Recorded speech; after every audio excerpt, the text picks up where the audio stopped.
My parents spent $250,000 to manufacture a perfect doctor out of my brother, while telling me that girls do not need college and should just focus on finding a wealthy husband. I paid my own way through medical school, worked 5 different jobs to survive, and became a chief of surgery without a single dime or word of support from them. Years later, I sat quietly in the back corner of my brother's lavish engagement party as my father proudly declared him their only successful child to a room full of wealthy guests. But the smug grins on my family's faces vanished the second the brilliant and beautiful bride took the microphone, locked eyes with me across the ballroom, and turned completely pale. She ignored her groom, marched straight past my beaming parents, and asked the one question that would destroy my brother's entire fabricated life. I am Claire, 35 years old, and sitting at that corner table was the defining moment of my life. Before I continue this story, let me know where you are watching from in the comments below. Hit like and subscribe if you have ever had to stand up to a family who underestimated your worth and tried to steal your light. Growing up in a wealthy suburb of Chicago meant that the expectations in our house were strictly divided by gender. My parents, Richard and Susan, treated my older brother Bradley like absolute royalty, while treating me like a temporary house guest they were eager to marry off. Our sprawling estate was a fortress of traditional and toxic expectations. Bradley was given brand new cars, private tutors, and endless praise for doing the bare minimum. I was given chores, criticism, and constant reminders that my ambition was considered unattractive. Tonight was absolutely no different. The Crystal Room at the Oak Brook Country Club had been completely transformed for Bradley's engagement party. Thousands of imported white orchids cascaded from the ceiling, and a live string quartet played softly in the corner. I was invited out of sheer obligation, seated at table number 14, which was wedged right between the swinging kitchen doors and a massive decorative ice sculpture that was slowly melting onto my shoes. I sat alone, watching my mother Susan glide across the room in a designer gown. She was busy introducing Bradley to Naomi's highly educated and incredibly wealthy relatives. Naomi was stunning. She was a brilliant African-American corporate attorney with a razor-sharp mind and a family pedigree full of federal judges and diplomats. I could easily see why Bradley wanted her. I could also clearly see why my parents were desperately trying to impress her family. They had spared absolutely no expense tonight, making sure everyone in the room knew that the groom was a prominent and highly successful physician. They wanted to secure this marriage to elevate their own social status. I sipped my sparkling water and traced the rim of my glass, feeling the familiar and exhausting weight of my family's delusion. My hands were rough from years of scrubbing into surgery, a stark contrast to Bradley's perfectly manicured fingers that had never performed a single medical procedure in his life. The string quartet suddenly stopped playing. The gentle clinking of a silver spoon against crystal echoed through the massive ballroom. My father Richard stood at the head table, his face flushed with expensive wine and unearned pride. He adjusted his silk tie and smiled warmly at the crowd of distinguished guests. "Thank you all for coming to celebrate the union of two remarkable families," he began, his voice booming proudly through the microphone. "When I look at Bradley and Naomi, I see two brilliant minds, two equals. But let me tell you, getting this boy to the finish line was no small feat." The crowd chuckled appreciatively. Richard placed a heavy and affectionate hand on Bradley's shoulder. Bradley puffed out his chest, looking every bit the confident and established surgeon he claimed to be. My father leaned into the microphone, his eyes sweeping across the wealthy guests. Susan and I always knew Bradley was destined for absolute greatness. That is why we did not hesitate to invest $250,000 to put him through the finest medical programs. We knew the world needed his healing hands. He is the absolute pride of our family and our only successful child. I did not flinch. I just took another slow sip of my water. But my father was not finished. He needed a punchline. He needed to elevate his golden boy by stepping on his favorite stepping stone. Richard's eyes scanned the room until they finally found me half hidden in the shadows of table 14. He pointed his champagne flute directly at me, a condescending smirk spreading across his face. And then there is my daughter Claire. We told Claire years ago that girls do not need college. We told her to just go find a good husband. We are still waiting on that kiddo. Maybe you can catch the bouquet tonight. A wave of awkward and uncomfortable laughter rippled through the ballroom. Several guests turned in their chairs to stare at me, their eyes filled with second-hand embarrassment and pity. Susan giggled into her napkin at the head table. Bradley shook his head, looking at me with absolute disdain, as if my mere presence at the back of the room was an insult to his prestige. They expected me to shrink. They expected me to blush, look down at my lap, and absorb the humiliation exactly the way I did when I was a vulnerable teenager living under their roof. Instead, I sat perfectly still. I kept my posture straight, my expression completely unreadable, and held my father's gaze until he nervously cleared his throat and looked away. Let us raise a glass to the future, Dr. and Mrs. Bradley. Richard quickly finished raising his flute high into the air. The room erupted in applause. Bradley leaned in to kiss Naomi, but she was not looking at him. Naomi gracefully stood up, her stunning silk gown rustling as she took the microphone from my father. She smiled politely at the crowd, thanking them for their presence. I want to thank Richard and Susan for hosting such a magnificent evening, Naomi said, her voice smooth and confident. And I want to thank Bradley for telling me so much about his incredible medical career. She turned to face the room, but as her eyes swept over the tables, they suddenly stopped. The polite smile completely vanished from her face. She froze mid-sentence. The microphone picked up a sharp and trembling intake of breath. Naomi was staring directly past the centerpieces, past the wealthy guests, straight into the dark corner of table 14. She locked eyes with me. The silence in the room became heavy and thick with sudden tension. Naomi slowly lowered the microphone. It hit the wooden podium with a loud and jarring thud that echoed through the entire ballroom. She did not look at her groom. She did not look at her future in-laws. Naomi stepped off the main stage, lifted the skirt of her gown, and marched straight through the crowd. She parted the sea of confused guests until she stood right in front of my table. Her voice trembled, stripped of all its previous corporate polish, as she looked down at me and asked, "Doctor, do you remember me?" I looked up at the beautiful bride standing before me. I recognized the scar on her collarbone immediately. It was a faint silver line barely visible above the sweetheart neckline of her dress. I nodded slowly and set my water glass down on the white tablecloth. Of course I remember you, Naomi. You were a highly complex thoracic reconstruction. November 14th, 3 years ago, at Northwestern Memorial Hospital. Naomi let out a choked breath. She pressed her hand against her chest right over the scar. Her eyes filled with a mixture of profound gratitude and absolute terror. You are Dr. Claire. You were the lead surgeon on the trauma ward that night. You are the one who spent 9 hours in the operating room putting my ribs and lungs back together after that semi-truck crossed the center median. I smiled a tight professional smile. I am glad to see you breathing so well on your own. You were a fighter. The wealthy guests sitting at the tables around us were dead silent. You could have heard a pin drop on the carpeted floor.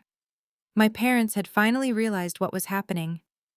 They rushed down from the head table and were frantically pushing through the crowd with Bradley trailing nervously right behind them. Susan reached us first. Her face was twisted in a panicked scowl beneath her heavy makeup. She reached out to grab Naomi by the arm to pull her away from my table. "Naomi? Darling, what on earth are you doing talking to her?" Susan said with a forced, nervous laugh. "Come back to the stage right now. She is just a medical assistant. She probably just emptied your bedpans and thinks she is important. She is just trying to ruin your special night because she is jealous." Naomi snatched her arm away from my mother so fast that Susan actually stumbled backward into a waiter. Naomi did not even look at Susan. Her eyes were completely locked on me. Her brilliant legal mind was rapidly putting the pieces together right there in the middle of the ballroom. She was a corporate attorney who specialized in fraud, and I could see the exact moment the devastating truth clicked into place in her brain. Naomi swallowed hard. She turned her head slowly and looked at Bradley, who was now standing right behind my parents. He was sweating profusely right through his expensive custom tuxedo. His face had gone completely gray, and his eyes were darting toward the exit like a trapped rat. Bradley, Naomi said, her voice dropping into a dangerously low register. You told me you were the surgical consultant who oversaw my chest reconstruction. You told my father you were the one who directed the trauma team that night. You said you were the one who held my heart in your hands. Bradley stammered and took a step back. He tried to laugh, but it sounded like a dying animal gasping for air. Babe, you are confused. You had a massive amount of pain medication back then. You were barely conscious for weeks. You do not remember things clearly. This is just my jealous sister trying to cause a scene because she is bitter. She is still single. Please let us just go cut the cake and ignore her. I stood up from my chair. I smoothed down the front of my dress and stepped directly into Bradley's line of sight. He took another physical step backward, trying to hide behind our father. I am afraid the hospital's surgical records are quite clear, Bradley, I said, my voice projecting perfectly across the silent room. I was the attending trauma surgeon on shift that night. I do not recall you stepping foot in my operating room. In fact, I do not recall you ever stepping foot inside Northwestern Memorial as a physician at all. Naomi took a threatening step toward Bradley. The elegant grace of a blushing bride was completely gone. It was replaced entirely by the ruthless corporate litigator who destroyed grown men on the witness stand for a living. You showed my family your medical journals, Bradley, Naomi demanded, stepping closer to him until he bumped into a table. You showed my father the published papers on thoracic trauma reconstruction to prove you were a top-tier surgeon. You used those journals to convince my family to invest in your career. Those were my publications, I said, calmly folding my arms across my chest. Volume 42 of the American Journal of Surgery. If you check the author index, you will find my exact name and credentials. He simply used our shared last name when he showed them to you and let you assume they were his work. He stole my professional identity to impress you. A collective gasp echoed through the room. Naomi's father, the prominent federal judge, stood up from his table at the very front of the room. His imposing figure cast a long shadow as he began to walk toward us with a furious expression on his face. Naomi looked at the man she was supposed to marry in exactly 6 weeks. She looked at the man my parents had just praised as a $250,000 success story on a microphone.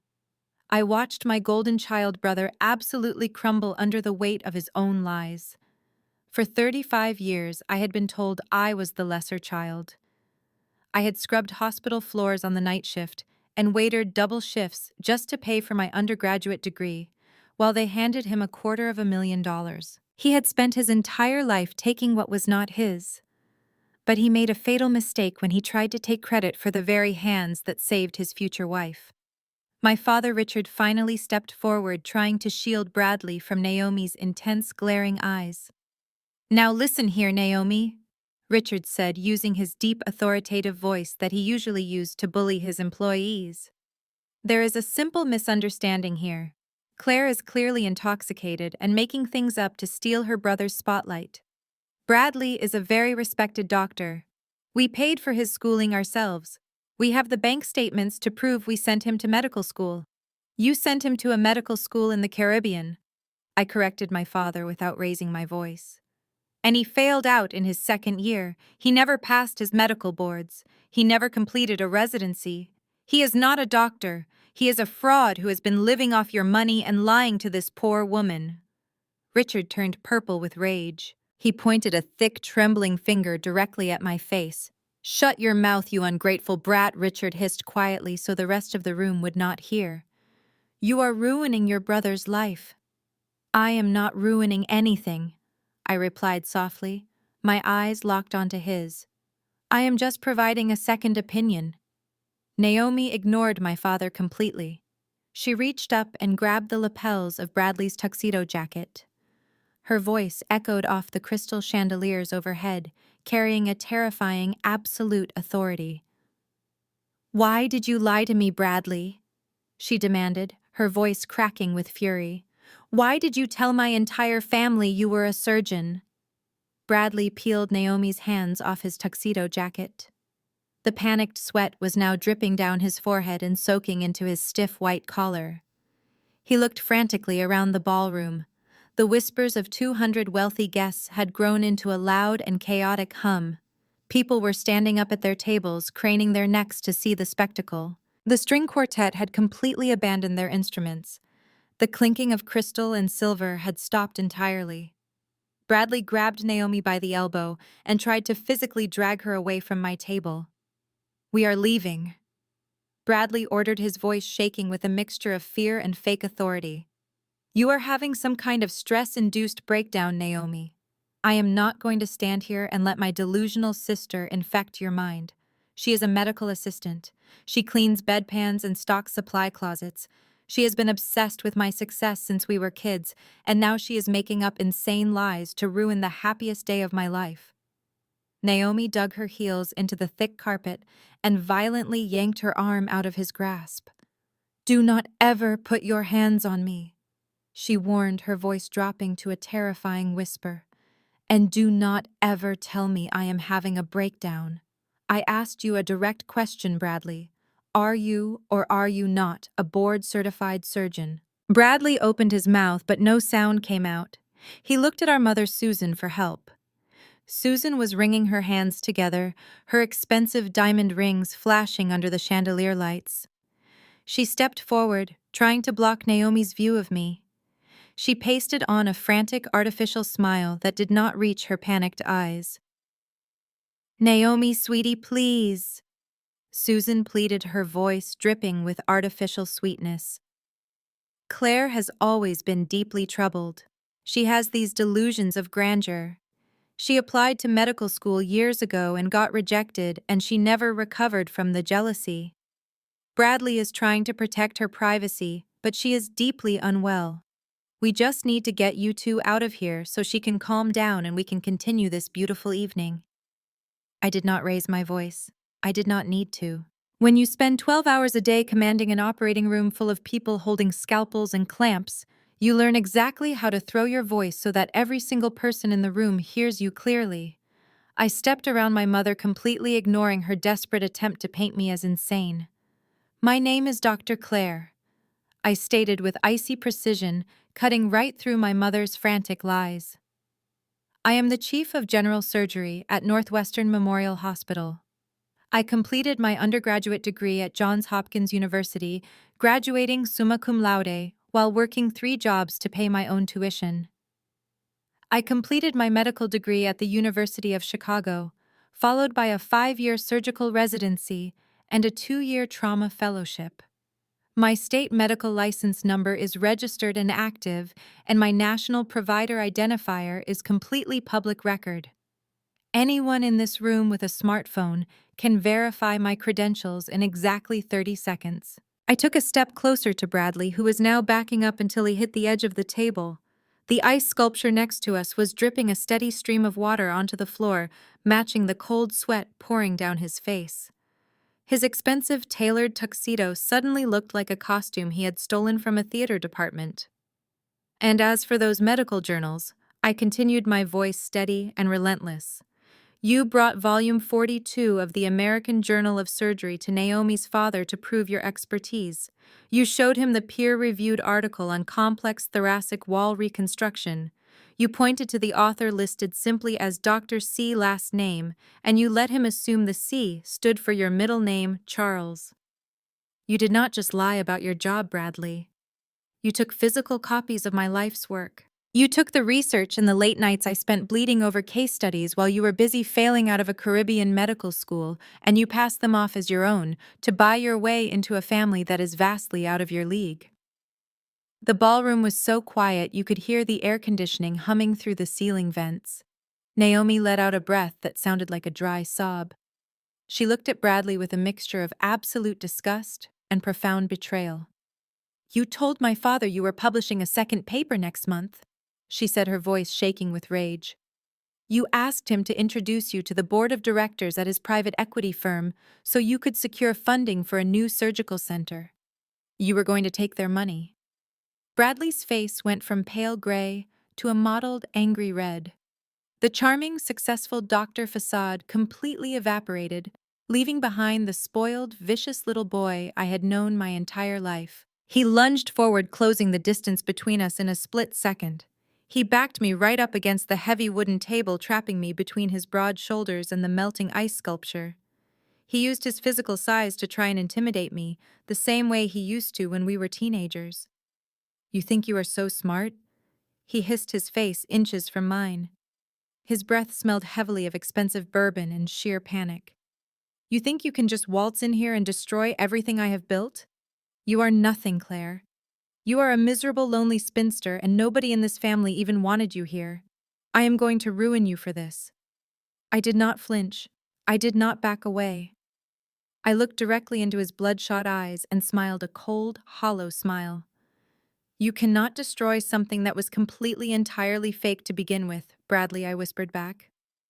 Before Bradley could say another word, a heavy hand slammed onto his shoulder. Naomi's father, the federal judge, had crossed the ballroom and was now standing directly behind my brother. The judge was a tall, imposing man who commanded respect the second he walked into a room. Step away from her, the judge ordered, his voice echoing with absolute authority. Bradley froze, but he did not move away from me. Instead, my mother Susan stepped right between us. She did not step in to push Bradley away or to protect me from his physical aggression. She stepped in to stand shoulder to shoulder with him, forming a physical wall between her golden boy and the daughter she despised. Susan turned her head and glared at me. It was a look of pure, unadulterated hatred. Her eyes were dark and completely devoid of any maternal warmth. It was the exact same look she had given me on the day I packed my bags for college without a single dollar of their help. That hateful glare lasted only a fraction of a second before Susan completely transformed her demeanor. She spun around to face Naomi and instantly replaced her vicious scowl with a mask of exaggerated maternal sorrow. She placed both of her hands over her heart and let out a dramatic, trembling sigh, playing the role of the victimized mother with terrifying ease. I am so incredibly sorry you have to witness this ugly display, Naomi, my mother said, her voice dripping with fake sympathy. Claire was not even invited to this dinner tonight. She crashed this private party specifically to ruin this beautiful moment for you and Bradley because she is eaten alive by bitter jealousy. She is 35 years old and completely alone. She is a tragic spinster who cannot stand to see her younger brother find true love and achieve the massive success she always dreamed of, but never had the intellect to reach. I did not interrupt her. When you are dealing with pathological liars, the best strategy is often to hand them the shovel and let them dig their own grave. I stood with my hands resting easily at my sides, watching my mother weave an elaborate tapestry of absolute fiction right in front of 200 people. Naomi did not say a word either. She just stared at Susan with the cold, analytical eyes of a corporate litigator watching a hostile witness perjure themselves on the stand. Emboldened by our silence, Susan took a step closer to Naomi and lowered her voice as if she were sharing a heartbreaking family secret. Claire has been deeply mentally unstable for years. Susan continued, shaking her head sadly while looking at the crowd to garner their pity. She intercepts Bradley's mail. She memorizes his medical journals and steals his professional correspondence just to feel important. She even bought a fake hospital badge online. She has built this entire pathetic fantasy world in her head, where she is the successful doctor and Bradley is the failure. It is a textbook psychological complex. We have tried to get her psychiatric help for so many years, but she refuses to take her medication. Please, Naomi, you have to understand that nothing she says is grounded in reality. She is a very sick woman who is just desperately crying out for attention. I actually had to bite the inside of my cheek to keep from laughing out loud. My mother was standing in front of a prominent federal judge and a brilliant corporate attorney, trying to convince them that a chief of surgery was actually an unmedicated stalker who intercepted hospital mail. It was a spectacular display of narcissistic desperation. Richard sensed that Susan's emotional performance needed an authoritative closer. He puffed out his chest and stepped forward, pointing a thick, threatening finger right at my face. "I have had enough of this circus," Richard announced, his voice booming through the silent ballroom. "You are trespassing, Claire. I am calling the country club security right now to have you physically removed from the premises. You are an absolute disgrace to this family. We gave you everything, and this is how you repay us. You will not ruin my son's engagement party with your psychotic delusions." My father turned and snapped his fingers at a terrified-looking waiter who was standing near the swinging kitchen doors. "Go get the manager right now," Richard ordered loudly. "Tell them we have an uninvited guest who is harassing the bride and needs to be escorted off the property immediately. Call the local police if you have to. I want her out of my sight before she does any more damage." The young waiter took a nervous step backward, unsure of what to do. But before he could run off to find the security team, a deep, resonant voice cut through the chaos like a crack of thunder. "Nobody is calling security, and nobody is leaving this room until we settle this right here and right now." The wealthy crowd parted immediately as Naomi's father stepped forward from the front row of tables. Judge Davis was a towering African-American man with distinguished silver hair and a lifetime appointment to the federal bench. He was a man who spent every single day of his life sniffing out lies and dismantling frauds in a federal courtroom. He did not look angry. He looked entirely terrifying in his absolute rigid calm. He walked over and stood right beside his daughter, folding his arms across the chest of his impeccably tailored suit. Judge Davis looked at my mother, Susan, with a gaze so piercing it made her physically take a step backward. "My daughter does not suffer from hallucinations," the judge stated, his voice low and incredibly dangerous. "She has a photographic memory, which is exactly why she is the youngest senior partner at her prestigious law firm. And she certainly knows the face of the woman who cracked her chest open to reconstruct her rib cage and save her life." Susan opened her mouth to argue, but the judge raised a single finger, silencing her instantly. He shifted his heavy gaze from my mother to Bradley. Bradley looked like he was about to pass out on the carpet.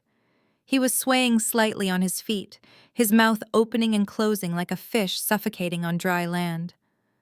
All of the unearned arrogance that my parents had inflated him with over the past 3 decades was completely gone.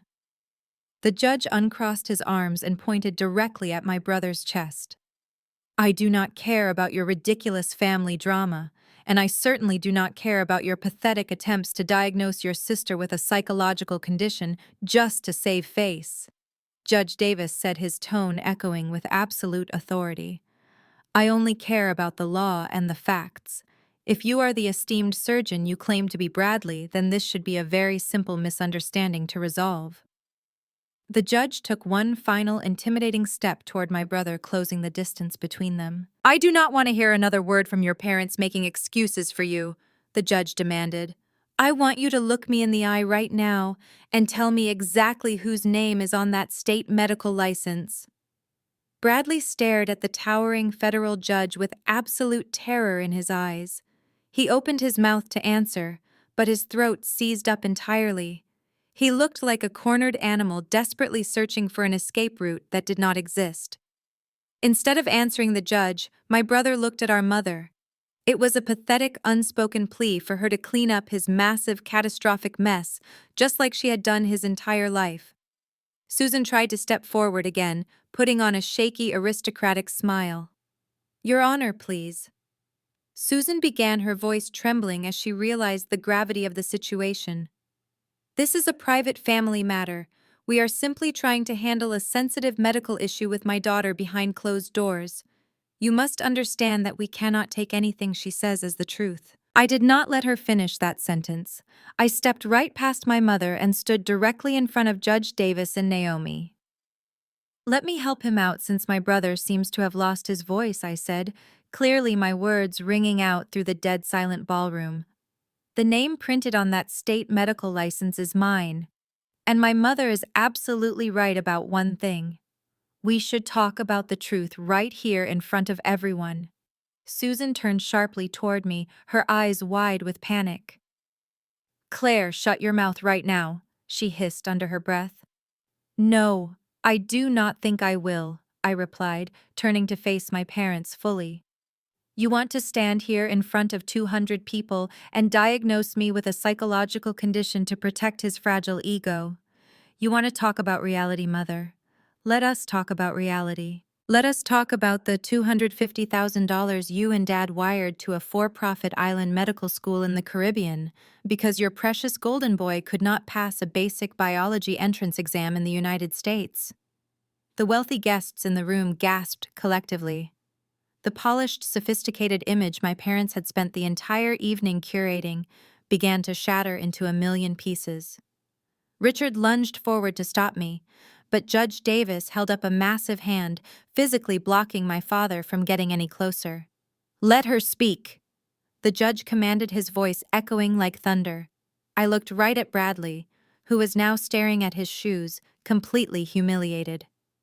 You told me my entire childhood that girls do not need college, I said, my voice steady and completely devoid of emotion. You told me I was not worth the investment. When I got accepted into Johns Hopkins University, you refused to co-sign a single student loan. You told me to go find a husband to pay my bills, while you bought Bradley a brand new luxury sedan to celebrate his acceptance to a school that takes anyone with a cleared check. Susan opened her mouth to deny it, but the truth was pouring out of me like a flood breaking through a dam, and I was not going to stop until the entire structure of their lies was washed away. I worked 5 different jobs to survive. I continued stepping closer to my parents so they were forced to look me in the eye. I scrubbed biohazard waste and bodily fluids off hospital floors on the night shift just to pay for my textbooks. I worked back-to-back double shifts waitressing at a diner until the soles of my feet blistered and bled. I spent my weekends tutoring underclassmen for $20 an hour. I paid for my own tuition, my own rent, and my own food. I clawed my way through a grueling pre-med program while you were busy funding his endless island vacations. Naomi watched me with wide eyes. Her brilliant legal mind was absorbing every single detail, every timeline, and every financial discrepancy I was laying out. The disgust on her face was no longer just directed at Bradley. She was looking at my parents with absolute profound revulsion. And then came my graduation day, I said, my voice dropping into a cold, hard whisper that somehow carried further than a shout. I graduated at the very top of my surgical class. I received my medical degree with top honors. And where were the 2 of you? My parents stared at me in horrified silence. They knew exactly where they had been. You were in Florida, I answered for them. You missed your only daughter's medical school graduation because you were busy flying down to Miami to pay the security deposit on Bradley's luxury beachfront condo. You told me he needed a comfortable, quiet place to study for the medical boards. The same medical boards that he failed 3 consecutive times before the school eventually expelled him for academic dishonesty. You shut up, Richard roared suddenly, losing the last shred of his carefully maintained country club composure. I did not stop. He spent your $250,000 living like a wealthy bachelor, I stated. Pointing directly at the custom tuxedo Bradley was sweating through. He used your money and my medical publications to trick this beautiful, brilliant woman into thinking he was on her level. He is not a doctor. He has never been a doctor. He is a parasite. Richard was completely backed into a corner by the inescapable public truth. The embarrassment of being exposed in front of the exact high society crowd he was trying to impress completely shattered his mind. He turned purple with blind, raging fury. He stormed over to table 14 and violently slammed his heavy fist down onto the white tablecloth. The impact shook the entire table, causing the massive ice sculpture to rattle dangerously and several crystal glasses to topple over, shattering onto the floor. You owe your entire existence to us, Richard screamed at the top of his lungs, spit flying from his lips.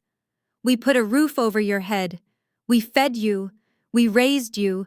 You are an ungrateful, vicious little snake. You will stop lying to your brother's fiancé immediately, or I will destroy you." Naomi did not flinch at my father's screaming. Instead, she looked at him with the absolute disgust of a woman who dismantled hostile takeovers and white-collar criminals for a living. She recognized a desperate bluff when she saw one.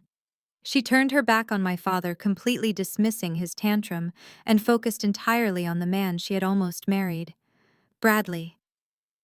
Naomi said her voice was no longer trembling. It was as cold and sharp as a scalpel. "You have stood here for 10 minutes and let your parents attack your sister. You let your mother invent a psychotic delusion, and you let your father scream at a woman who just exposed massive financial discrepancies. But you have not actually defended yourself with a single piece of evidence. So we are going to make this very simple." Bradley swallowed hard. His eyes darted nervously around the room. The wealthy guests who were still seated were completely silent, watching the spectacle unfold. Some were even pulling out their phones to text the gossip to people who were not there. The social ruin my parents feared most was happening in real time. "Show me your medical license," Naomi demanded, holding out her hand. "Show me your physical hospital identification badge. Show me anything right now, in this exact second, that proves you are a board-certified surgeon. If you pull out a valid medical license, I will apologize to your family and we will continue this party. If you cannot produce it, the wedding is permanently off." Bradley patted the pockets of his expensive custom tuxedo jacket. His hands were shaking so violently he could barely coordinate the movement. "Babe," he stammered, his voice cracking into a high-pitched whine. "I do not carry my medical license in my formal wear. My wallet is out in the valet parking lot in the glove compartment of my car. You cannot seriously expect me to have my credentials on me at our engagement party. This is insane, Naomi. You are letting my crazy sister ruin our lives." Naomi slowly lowered her hand. The last shred of hope in her eyes completely died. She looked at Bradley not with anger, but with profound pity. "You drove here with me, Bradley," she said softly. "We took my car. Your car is parked at our apartment downtown. You do not even have the decency to come up with a clever lie." Bradley reached out to grab her hands, but she stepped back as if he were carrying a contagious disease. "Do not touch me," Naomi warned. She reached down to her left hand. She slid the massive 3-carat diamond engagement ring off her finger. The ring that my parents had undoubtedly paid for, with the money they claimed was going toward his medical clinic. Naomi did not throw the ring at him. She did not scream or cry. She walked over to table 14 and gently set the diamond ring down on the white tablecloth, right next to my glass of sparkling water. "You can give this to your parents," Naomi told him, "since they are the ones funding your entire fabricated existence. I will have my assistant send a truck to collect my belongings from the apartment tomorrow morning. Do not be there when they arrive." Naomi turned to her father. Judge Davis nodded once, a silent confirmation between a father and daughter who had just narrowly avoided a catastrophic mistake. "Let us go," the judge announced to his family. "We have heard more than enough." The entire ballroom watched in stunned silence as Naomi, her father, and her entire side of the family stood up from their tables. Dozens of highly educated, wealthy, and influential people gathered their coats and began walking toward the exit. The mass exodus was deafening in its quiet dignity. They did not shout insults or make a scene. They simply walked out, abandoning the $250,000 golden boy in the middle of his ruined kingdom. My mother Susan let out a loud, dramatic wail and collapsed into a nearby chair, sobbing into her hands. This time, the tears were actually real, because she was watching her social climbing dreams evaporate into thin air. Bradley stood frozen, staring at the diamond ring resting on my table. His chest was heaving, but he was too much of a coward to chase after the woman he had just lost. But my father was not finished. Richard watched his chance at high society connections walk out the door, and his fury boiled over into physical violence. He lunged across the space between us and violently grabbed my upper arm. His fingers dug deeply into my skin, bruising the muscle. His face was a dark, terrifying purple. "You are going to fix this," Richard hissed, his breath hot and rancid against my face. "You are going to march out to that parking lot right now and tell Naomi you made it all up. You are going to tell her you are off your medication. You will beg for her forgiveness, or I swear to God, Claire, you are completely dead to this family. You will have nothing." I looked down at the heavy hand gripping my arm. Years ago, that grip would have terrified me into submission. Years ago, I would have cried and apologized just to keep the peace and avoid his legendary temper. But I was no longer the frightened little girl living in his house. I was a trauma surgeon who spent every single day making life or death decisions under immense pressure. I grabbed his wrist with my free hand. I applied exactly the right amount of pressure to his radial nerve. It was a simple anatomical trick, but it sent a sharp shooting pain straight up his arm. Richard gasped in shock, and his fingers instantly released my arm. "I am already dead to this family, Dad," I said, my voice perfectly calm and devoid of any affection. "I died to you the day you decided my only value was finding a husband while you poured all of your resources into a fraud. I do not want your money, and I certainly do not want your name." I picked up my small clutch purse from the table. I left the diamond ring sitting exactly where Naomi had placed it. I turned my back on my weeping mother, my pathetic brother, and my enraged father. I walked out of the Oak Brook Country Club with my head held high, leaving them entirely alone in a ballroom full of melted ice and broken lies. As I walked through the grand lobby of the country club, I could hear the whispers of the remaining guests spreading like wildfire. My parents had invited their business partners, their country club friends, and their neighbors to witness their ultimate triumph. Instead, they had just broadcast their absolute failure to the entire wealthy suburb. I handed my ticket to the valet and waited for my car in the cool night air. My phone buzzed in my purse. It was a text from an unknown number, but I knew exactly who it was. The message simply read, "Thank you." It was from Naomi. The engagement was over, but the war with my family was just beginning. They would never let this go. They would blame me for the money they had lost and the reputation that was currently burning to the ground inside that ballroom. I took a deep breath of the crisp evening air and smiled. I was ready for whatever they tried next. The morning sun was just beginning to rise over the Chicago skyline when my peaceful sanctuary was violently breached. It was exactly 7 in the morning. I was standing in the kitchen of my Gold Coast penthouse, wearing a silk robe and waiting for my espresso machine to finish brewing. I had spent the last 10 years building a life of absolute peace and quiet. My apartment spanned the entire top floor of the building, featuring floor-to-ceiling glass windows that offered an unobstructed view of Lake Michigan. It was a multi-million-dollar fortress that I bought with my own hard-earned money from years of grueling surgical shifts. I assumed the heavy security downstairs would keep my toxic family at bay. I was incredibly wrong. The private elevator that opened directly into my foyer suddenly chimed. I set my coffee cup down on the white marble kitchen island just as the polished steel doors slid open. My father Richard and my mother Susan stepped out into my home. They looked completely disheveled. Their country club elegance from the night before had been replaced by wrinkled clothes and dark circles under their eyes. They had clearly been up all night doing damage control for their golden boy. I learned later that my mother had put on a hysterical performance in the lobby downstairs. She had sobbed to the doorman, claiming that there was a severe family medical emergency and that I was not answering my phone. She played the role of the frantic, terrified mother so perfectly that the young security guard panicked and used his master keycard to send the elevator up to my private floor without calling up to my intercom first. But the moment the elevator doors opened and they stepped into my foyer, the frantic act completely evaporated. They stopped dead in their tracks. Both of my parents stood frozen on my imported hardwood floors, their mouths slightly open as they took in the sheer scale of my wealth.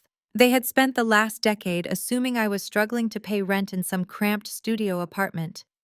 They truly believed their own twisted narrative that I was a bitter, underachieving spinster who worked a low-level medical job. The reality of my massive success hit them like a physical blow. Their eyes darted nervously around the massive open-concept living space. They took in the expensive modern art hanging on the walls, the custom velvet furniture, and the massive crystal chandelier suspended over the 12-seat dining table.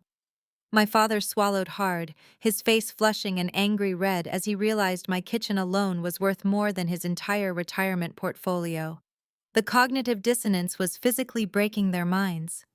They could not reconcile the daughter they had treated like absolute garbage with the highly successful, powerful surgeon standing in front of them in a luxury penthouse. But narcissistic parents never admit defeat. When faced with undeniable proof that they are wrong, they simply attack from a different angle to regain their perceived superiority. Susan recovered first. She gripped her designer handbag tightly and narrowed her eyes at me. She stepped off the elevator and began walking through my living room, her high heels clicking sharply against the wood. "This place is incredibly cold, Claire," my mother said, her voice dripping with venom. "It feels completely sterile, like a hospital waiting room. I suppose it makes sense since you clearly do not have a family or a husband to make it feel like a real home. It is just a big, empty glass box for a very lonely, miserable woman." I leaned against the marble island and crossed my arms over my chest. "I did not invite you into my glass box, Mother," I replied, my voice perfectly calm and steady.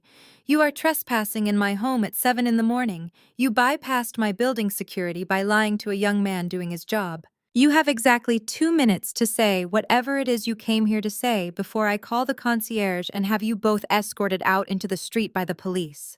Richard stormed past my mother, his face contorted into the same familiar mask of rage he wore the night before. He slammed his heavy hands down on the back of one of my custom dining chairs, gripping the fabric so tightly his knuckles turned white. "You have a lot of nerve threatening us after what you did," Richard shouted, his voice echoing off the high ceilings. "You completely destroyed your brother's life last night out of pure malicious spite. Bradley is sitting in our living room right now, absolutely inconsolable. He is weeping like a child because of you. Naomi has blocked all of our phone numbers, and her family is threatening to sue us for defamation. You ruined the most important day of his life." I let out a short, dry laugh. "I did not ruin anything," I corrected him, taking a slow sip of my freshly brewed espresso. "Bradley ruined his own life the second he decided to impersonate a medical professional and steal my identity to trick a woman into marrying him. All I did was turn on the lights so Naomi could see the rats running around the room. If he had just told the truth from the beginning, none of this would have happened." "He is your brother," Susan screamed, taking a threatening step toward the kitchen. "Family is supposed to protect family, Claire. You were supposed to pull him aside quietly and fix this privately. Instead, you publicly humiliated all of us in front of the most important people in our entire social circle. My friends will not even look at me this morning. The country club board is already discussing revoking our membership because of the massive scene you caused. You did this on purpose to punish us, because you are sick with jealousy over his relationship." "You are projecting, Susan," I said, using her first name to remind her she held absolutely no maternal authority over my life. "You are angry because your favorite investment completely failed. You poured $250,000 into a hollow shell of a man, and now the entire city knows it. Do not come into my home and try to blame me for your terrible parenting and your disastrous financial decisions." Richard let out a roar of frustration. He marched directly up to the marble kitchen island, stopping just inches away from where I was standing. He glared at me with pure, unadulterated hatred, the veins popping out on his thick neck. He reached into the inner pocket of his coat and pulled out a crumpled piece of paper. He slammed it down onto the pristine white marble surface with so much force that my coffee cup rattled violently on its saucer. "You want to talk about financial decisions?" Richard hissed, his eyes burning into mine with a terrifying intensity. "You think you are so rich sitting up here in your fancy glass tower while you drag your own family through the mud? Then you are going to pay for the damage you caused." I looked down at the crumpled piece of paper resting on the marble. It was a printed invoice from the Oak Brook Country Club. It was the fully itemized bill for the ruined engagement party from last night. I could see the massive charges listed line by line. The imported floral arrangements, the live string quartet, the premium open bar, the massive catering fees, and the non-refundable deposits. The grand total printed boldly in black ink at the bottom of the page was exactly $100,000.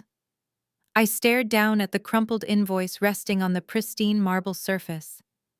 The bold black ink at the bottom of the page dictated a grand total of $100,000.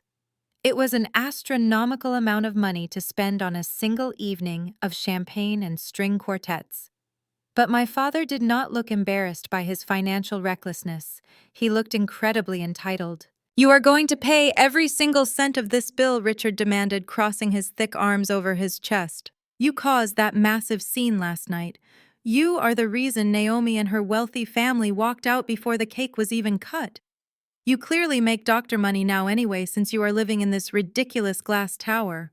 $100,000 is nothing to you, but it is a massive financial blow to us." I slowly looked up from the piece of paper and met my father's furious gaze. "You want me to write a six-figure check to cover the cost of a party I was not even invited to?" I asked, my voice remaining completely flat.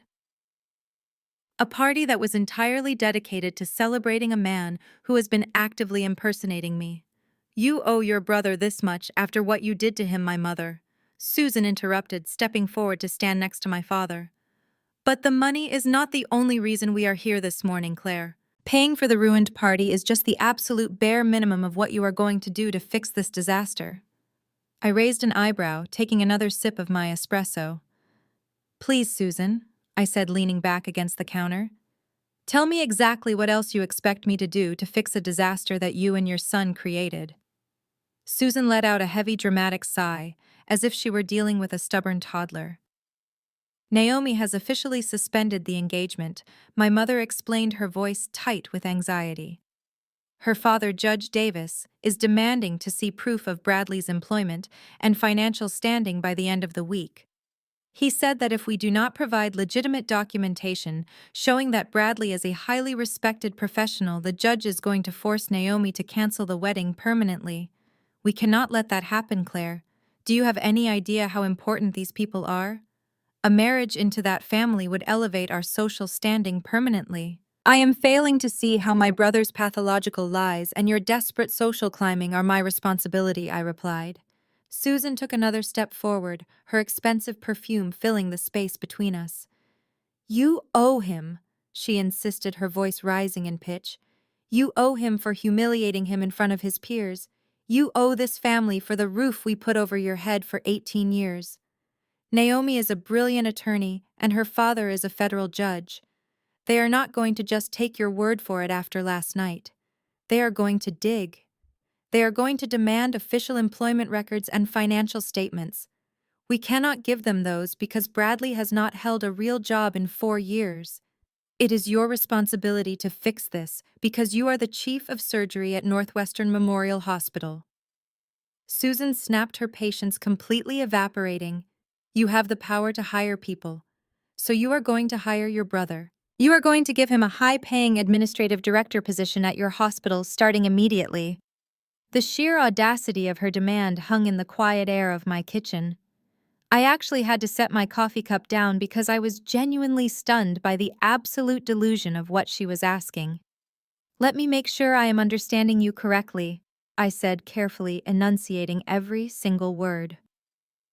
"You want me to hire a man who was expelled from a Caribbean medical school for academic fraud. You want me to bypass the Human Resources Department, the Board of Directors, and the entire hospital hiring protocol to hand my brother an executive administrative position at one of the top surgical centers in the country. He does not actually have to do any real work," Richard chimed in, waving his hand dismissively, as if the rules of a multi-billion-dollar hospital were completely beneath him.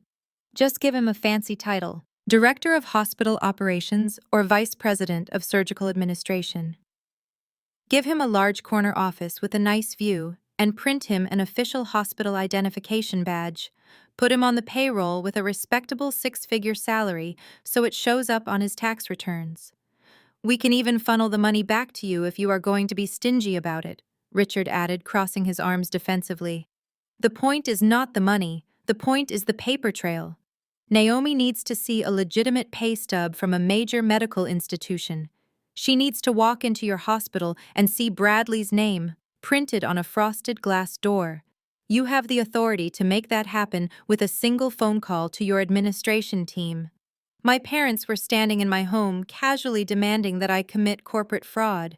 They wanted me to risk my medical license, my pristine professional reputation, and my entire career just to facilitate their son's grift. When Naomi and her father call the hospital to verify his employment, you will personally answer the phone and vouch for him. Susan instructed, her eyes gleaming with desperate determination. You will tell them that Bradley is a vital part of the hospital leadership. You will tell them that his role is incredibly important, and that you were simply confused last night because of the stress of your demanding job. If you do this, they will back off and the wedding will go forward exactly as planned. I stared at the two people who brought me into this world. For 35 years, they had diminished my achievements. They had told me I was not smart enough or valuable enough to deserve a college education. They had forced me to scrub hospital floors and wait tables until my feet bled just to afford my textbooks. And now, after I had built an absolute empire with my bare hands, they wanted to use my hospital as a cheap theatrical prop to rescue their golden boy. They did not respect my authority as a surgeon. They only saw my success as a convenient tool to fix Bradley's absolute failures. If you refuse to do this, Claire, you will be responsible for destroying our family. Richard threatened, his voice dropping into a low, dangerous growl. We took out massive loans to pay for that party last night. We made promises to Naomi's family that we cannot afford to break. You are going to give him this job, and you are going to pay this invoice, or I will make sure everyone in this city knows what an ungrateful, selfish daughter you really are. I did not yell. I did not throw them out of my apartment. I simply looked down at the massive kitchen island. I reached out and picked up the crumpled $100,000 country club invoice. I slowly smoothed out the wrinkles with the palm of my hand, flattening the heavy cardstock paper against the marble. My parents watched me closely. They saw my silence as submission. They truly believed that their relentless bullying had worked just like it always did when I was a teenager living under their roof. They thought they had finally worn me down and put me back in my place as the obedient scapegoat. I picked up the invoice, holding it between my fingers. I looked at the massive total at the bottom of the page, and then I looked up at my parents. A slow, cold smile spread across my face. It was the smile of a woman who had just been handed the exact weapon she needed to destroy her enemies permanently. I let the silence stretch for another 10 seconds. I allowed my shoulders to physically slump forward, perfectly mimicking the defeated posture of the broken teenage girl they used to control. I let out a long, trembling sigh and slowly slid the heavy cardstock invoice across the marble island toward my father. "Fine," I whispered, injecting just enough exhaustion into my voice to make it entirely believable. "You win, Dad. I will pay the $100,000 country club bill." Richard snatched the paper off the counter with a triumphant smirk. He folded it neatly and slipped it back into his tailored coat pocket. He looked at my mother, Susan, with a profound sense of vindication. They had walked into my sanctuary and successfully bullied me into submission. It was the exact dynamic they had relied on for my entire life, and they were thrilled to see it was still fully operational. And the job, my mother pressed her eyes, narrowing to make sure she was extracting every single ounce of my surrender. "You will hire him today. Bring Bradley to my office tomorrow at noon," I said, keeping my voice flat and completely devoid of emotion. "Northwestern Memorial Hospital, the surgical administrative wing on the top floor. Do not be late. I will have a contract drafted and ready for him to sign. Once he signs the paperwork, I will issue him a corporate hospital badge and put him on the official payroll." You can take a picture of his office door and send it to Judge Davis to prove he is employed. Susan let out a deep breath of relief, her tense shoulders finally relaxing. She reached out and patted the marble countertop, acting as if she had just successfully negotiated a massive corporate merger. I knew you would eventually see reason, Claire, she said, her voice returning to its usual condescending tone. You are finally acting like a part of this family. We will see you tomorrow at noon. Make sure you clear your schedule so you can give him a proper tour of the facility. Richard did not bother to say thank you. He just gave me a stern warning look, pointing a thick finger in my direction. Do not try any games tomorrow, Claire. Bradley has been through enough emotional trauma because of your little stunt last night. Have the paperwork ready. They turned around and walked back to the private elevator. The polished steel doors slid open, and they stepped inside. Susan gave me one final smug smile before the doors slid shut, completely sealing them inside. The numbers above the elevator panel began to rapidly tick down toward the lobby. The second the numbers hit the ground floor, my defeated posture completely vanished. I stood up perfectly straight and let out a sharp, genuinely amused laugh. My parents were so blinded by their own arrogance and their desperate need to maintain their social standing that they had just willingly walked right into a massive trap. They truly believed I was going to hand a fraudulent medical school dropout the keys to a multi-billion-dollar surgical center. I turned around and grabbed my phone from the kitchen counter. I did not call my bank to pay their ridiculous country club invoice. I opened my contacts and dialed the number Naomi had texted me from the valet parking lot last night. The phone rang exactly one time before the line clicked open. Claire, Naomi said, her voice completely steady and wide awake. I was wondering if you were going to call me today. I did not call to apologize for the scene at your engagement party. Naomi. I started walking over to the floor-to-ceiling windows to look out at the city. I am calling because my parents just left my apartment. They broke into my building at 7 in the morning to demand that I pay for the entire party. Let me guess. Naomi interrupted, her tone dry and completely devoid of any surprise. They also demanded that you publicly retract your statements and find a way to validate Bradley's fake medical career so my father will not force me to cancel the wedding. They want me to hire him as an executive administrative director at my hospital, I confirmed, smiling at how quickly her brilliant legal mind worked. They want me to give him a corner office, a massive salary, and a hospital badge by noon tomorrow. They think they have bullied me into agreeing. They are bringing him to my office to sign an employment contract. There was a brief moment of silence on the other end of the line. Then Naomi let out a low, dark laugh that sent a chill down my spine. It was the laugh of a predator who had just spotted its prey walking blindly into an open field. Are you familiar with the legal concept of a trap contract? Dr. Claire, Naomi asked, the sound of rapid typing clacking away on a keyboard in the background. I am a trauma surgeon, Naomi, I replied. I cut people open and put them back together. I do not write legal documents. But I have a very strong feeling you are about to give me a crash course. I am sitting in my home office right now, Naomi explained, her voice shifting into pure professional mode.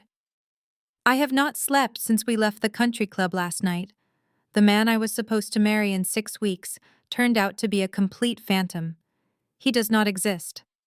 The charming, successful doctor was a character he created using your exact medical credentials, so I decided to do what I do best. I treated my own fiancé like a hostile corporate entity, and I launched a full-scale independent investigation into his background. I leaned against the glass window, listening intently. What did you find? Your parents think the worst thing Bradley did was lie about graduating from medical school, Naomi said, her voice dropping into a very serious and dangerous register. They think this is just a family dispute about a fake job title. They have absolutely no idea what their golden boy has actually been doing with his free time and their money. Naomi paused, taking a deep breath before dropping the absolute massive bombshell. I pulled his financial records. Claire, Naomi continued, I ran a deep background check using his social security number and the national provider identifier number he stole from your medical license. The $250,000 your parents gave him for tuition is entirely gone. He blew it on luxury cars, designer clothes, and VIP club tables to trick me into thinking he was rich. But when their money ran out, he did not stop spending. What did he do? I asked, my grip tightening around my phone. He used your medical license number to secure fraudulent personal loans from 3 different private banks. Naomi revealed, the anger finally bleeding into her calm corporate voice. He convinced them he was a high-earning surgeon opening a private practice. But that is not even the worst part. 3 months ago, Bradley convinced my uncle to invest $75,000 into a fake medical startup company. He routed the money through a shell corporation registered in Delaware. My stomach dropped as the sheer scale of my brother's criminality finally became clear. He did not just steal my identity, he stole actual money from her powerful family. Claire, Naomi said, her voice razor sharp. Bradley crossed the line from being a pathetic liar to committing multiple counts of federal wire fraud and grand larceny. If he signs any document tomorrow claiming he is a medical professional or a hospital administrator in your building, it is the final nail in his coffin. I am going to draft a very specific legal document for you to hand him tomorrow at noon. We are not just going to embarrass him. We are going to send him to federal prison. I ended the call with Naomi and set my phone down on the cold marble counter of my kitchen. The sheer magnitude of my brother's crimes hung heavily in the quiet air of my penthouse. He was no longer just a pathetic liar trying to impress a wealthy woman. He was a federal criminal who had crossed lines that could not be uncrossed. I felt a deep, cold resolve settle into my bones. I packed my briefcase and headed to the hospital for my afternoon shift, completely prepared to face whatever my family threw at me next. By 2 o'clock that afternoon, I was sitting at the massive mahogany desk in my private office, reviewing patient files, when my phone began to vibrate. It did not just buzz once or twice.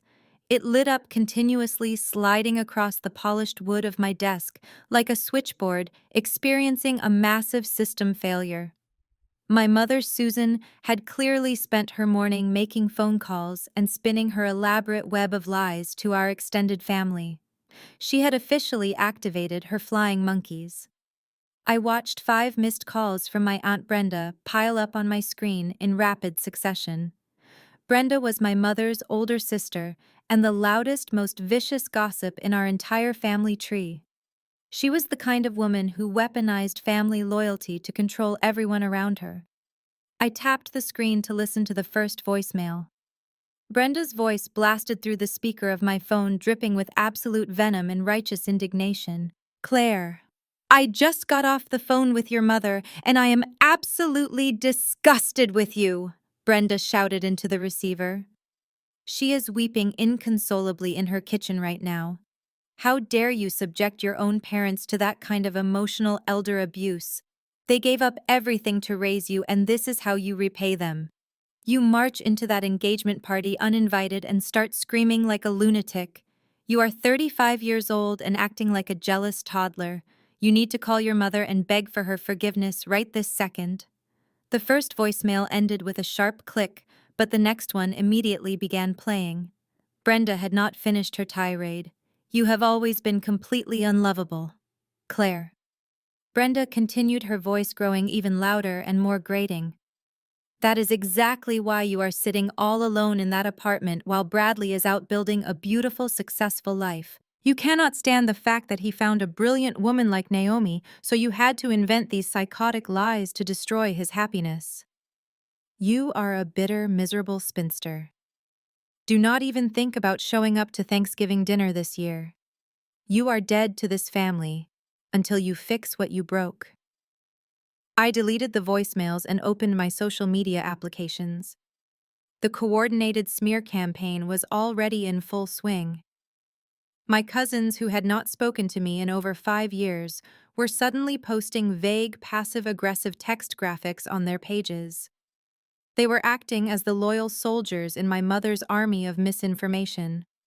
I scrolled through statuses that said things like, Blood does not make you family, and protect your peace from toxic relatives who want to ruin your biggest blessings. Another older cousin posted a long dramatic paragraph about how miserable people will try to blow out your candle just to make their own shine brighter. It was a perfectly orchestrated character assassination. Susan had painted herself and Bradley as the innocent victims of my unhinged jealousy, and the entire extended family was eagerly eating out of the palm of her hand. They were circling the wagons to protect the golden child, completely oblivious to the fact that they were defending a man who had stolen $75,000 from his fiancée family. Years ago, this kind of coordinated family attack would have sent me into a terrifying spiral of anxiety. I would have spent hours drafting desperate apology texts, trying to explain my side of the story and begging for their understanding. I would have questioned my own sanity. But today, sitting in my corner office as the chief of surgery, I felt absolutely nothing but a cold, clinical detachment. I was observing them like a scientist watching a predictable experiment play out. I did not respond to a single comment. I did not defend myself online. Instead, I calmly took high-resolution screenshots of every single post, every nasty comment, and every threatening message. I forwarded the audio files of Brenda's vicious voicemails directly to Naomi so she could add them to her growing legal arsenal. My family was completely unaware that they were just providing us with perfectly documented evidence of their ongoing harassment. I locked my phone and turned back to my computer screen to finish my surgical notes. I had a department meeting in 20 minutes, and I refused to let their childish drama interrupt my actual professional responsibilities. But just as I reached for my mouse, a bright banner notification suddenly dropped down from the top of my phone screen. It was a direct text message from Bradley. I picked up the device and read his words. He was completely oblivious to the federal trap Naomi and I were currently setting for him. He actually believed that my parents had successfully intimidated me into submission during their morning raid on my apartment. His breathtaking audacity was almost impressive. His text read, "Mom said you finally caved and agreed to the hospital job. I expect the employment paperwork to be fully drafted by the time I walk into your office tomorrow at noon. Make sure my starting salary is at least $200,000 to compensate for the severe emotional distress you caused me last night. Also, I expect a luxury company car to be included in my executive benefits package. I prefer a Range Rover, but I will settle for a Mercedes-Benz as long as it is black and fully loaded. Make sure my reserved parking spot is right near the front entrance, so I do not have to walk far. Do not mess this up, Claire. See you tomorrow, sis." I stared at the text message from my brother for a long time. The sheer breathtaking entitlement radiating from my glowing phone screen was almost difficult to process. Bradley was not just asking for a fake job to save his engagement. He was demanding a $200,000 salary and a fully loaded luxury vehicle as compensation for the emotional distress I had supposedly caused him. He genuinely believed he had won. He thought my parents had successfully terrorized me into submission, and now he was ready to reap the rewards of his own fraud. I did not feel a single ounce of anger. I only felt the cold clinical satisfaction of a surgeon who has just located the exact source of an infection and is preparing to cut it out permanently. I did not reply to his message. Instead, I pressed the buttons on my phone and took a clear, high-resolution screenshot of his entire list of demands. I made sure his name and phone number were perfectly visible at the top of the image. Then I opened my secure cloud storage and retrieved two specific files. The first was a scanned color copy of my official medical diploma from Johns Hopkins University, clearly stating my graduation honors. The second was a photograph of my active state surgical license. Finally, I opened my web browser and copied the direct link to the National Public Medical Registry. It is a government database where anyone can search for a licensed medical professional. If you type my name into that database, my credentials pop up immediately. If you type Bradley's name, it yields absolutely zero results. I gathered all of this digital ammunition and opened the massive extended family group chat. It was the exact same chat where my aunts, uncles, and cousins had been passively aggressively attacking me all morning. There were 42 family members in this single text thread. Up until this very second, they had been happily feasting on my mother's fabricated narrative, painting me as the jealous, unstable spinster trying to ruin my brother's beautiful life. It was time to serve them the actual main course. I uploaded the screenshot of Bradley's absurd demands for a luxury car and a fake hospital job. I uploaded the photo of my medical degree and my state surgical license. I pasted the link to the National Medical Registry right below the images. Then I typed a single, devastating sentence. Feel free to ask Bradley where his $250,000 tuition went. I pressed send. The images and the text delivered instantly to 42 different phones across the country. I leaned back in my heavy leather office chair and watched the screen. For the first 30 seconds, there was absolutely nothing. Complete dead silence. I could almost picture my aunts and cousins opening the chat expecting another passive-aggressive quote about family loyalty, only to be hit directly in the face with undeniable legal and digital proof of a massive scam. Then the little read receipts began to pop up one by one. The tiny profile pictures of my extended family members appeared at the bottom of the screen, indicating they had seen the message. Suddenly, the chat erupted. The typing indicator bubbles began flashing wildly as multiple people tried to respond at the exact same time. My cousin David was the first to reply. His message simply read, "Wait, is this real? Is Bradley not a doctor?" Before anyone could answer, David, another cousin, chimed in, stating that she had just clicked the registry link and searched Bradley's name. She announced to the entire family that he was completely unlisted. Then my Uncle George, the family accountant, sent a message pointing out the screenshot of Bradley's demands. George noted that asking for a fake hospital job to appease a wealthy fiancé was textbook fraud. The carefully constructed narrative my mother had spent all morning building completely collapsed in less than 2 minutes. The group chat descended into absolute digital chaos. The family members who had been posting nasty quotes about me just an hour ago were now ruthlessly interrogating my parents. They wanted to know why they had been lied to.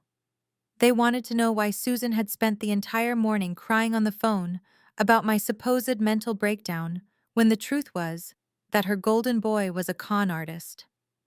And then came Aunt Brenda, the same woman who had left me blistering voicemails accusing me of elder abuse and calling me a miserable, unlovable spinster, suddenly realized she had backed the wrong horse.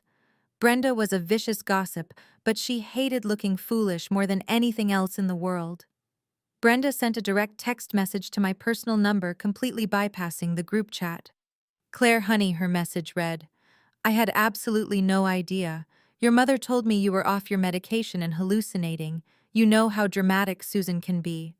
Please forgive me for those voicemails. I was just acting out of concern for the family. We are all so proud of your medical degree." I stared at her pathetic attempt to backpedal. I did not text her back. I blocked her number entirely. I was done allowing these toxic people to flip-flop between abusing me and praising me depending on who held the power. Just as I set my phone down on my desk, it began to vibrate violently. The caller identification displayed my mother's name. Susan was calling. I let it ring 3 times, enjoying the image of her panicking in her pristine suburban kitchen as her extended family demanded answers she could not provide. On the 4th ring, I picked up the phone and pressed it to my ear. I did not even say hello. "Claire, what the hell did you just do?" Susan screamed at the absolute top of her lungs. Her voice was completely hysterical, cracking with pure panic. "My phone has not stopped ringing for 10 minutes. Brenda is screaming at me. George is demanding to see Bradley's financial records. You dropped a nuclear bomb on our entire family." I simply shared a few updates with the relatives. "Mother," I replied, my voice perfectly calm and steady. "I thought everyone should be fully informed before Bradley starts his big new job at my hospital tomorrow." "You are destroying this family," Susan sobbed, her breathing jagged and erratic. "You are tearing us apart over a petty grudge. We are going to be the laughingstock of the entire city. No one will ever speak to us again. You malicious, ungrateful little snake." She was completely unhinged. The social standing she valued above everything else was currently burning to the ground, and she was trapped inside the fire. But instead of apologizing or showing any remorse for her own actions, she reverted to the ultimate narcissistic threat. If you do not call George and Brenda right now and tell them this was a prank, I will legally disown you. Susan threatened, her voice dropping into a vicious growl. I will have our lawyers draw up the paperwork today. We will strip you of our family name. You will get absolutely nothing when we die. You will be completely cut off from this family forever. I listened to her desperate, pathetic threat. She was threatening to take away a family I had not felt a part of in over 20 years. She was threatening to withhold an inheritance that I already knew was completely gone because they had blown it all on my worthless brother. You cannot fire me from a family I already quit, Susan, I said, my tone dropping to a chilling whisper. I do not want your name, and I certainly do not want your debts. Make sure Bradley is at my office at noon tomorrow. If he is late, I pull the job offer entirely. Before she could scream another word, I pulled the phone away from my ear and pressed the end call button. I tossed the phone onto my mahogany desk and let out a long, deep breath. The flying monkeys were scattered. My parents were completely backed into a corner of their own making. The stage was perfectly set. Tomorrow at noon, the golden boy was going to walk right into a federal trap, and I was going to gladly hold the door open for him. The next morning arrived with the crisp, cool air that usually signaled a shift in the Chicago weather. I woke up at 5 in the morning completely refreshed and entirely unbothered by the absolute chaos I had unleashed upon my extended family the previous afternoon. I went through my normal morning routine. I drank my espresso, went for a run along the lakefront, and drove my car to Northwestern Memorial Hospital. Walking through the sliding glass doors of the main surgical wing, I felt the familiar comforting weight of my actual reality. Doctors, nurses, and administrative staff greeted me with genuine respect as I made my way to the private elevator. I was not the terrified scapegoat daughter here. I was the chief of general surgery. I held lives in my hands every single day, and I ran one of the most prestigious and high-pressure departments in the entire state. I walked into my massive corner office and shut the heavy oak door behind me. My office was a testament to the decades of grueling work I had put into my career. The floor-to-ceiling windows offered a stunning panoramic view of the city skyline. My degrees and board certifications were framed perfectly on the wall directly behind my mahogany desk. I set my briefcase down, took off my coat, and sat in my leather chair. It was 8 in the morning. I had exactly 4 hours until my parents and my golden child brother arrived to claim the executive job they believed they had successfully extorted from me. I opened my laptop and logged into my secure hospital email portal to check my messages before my morning rounds.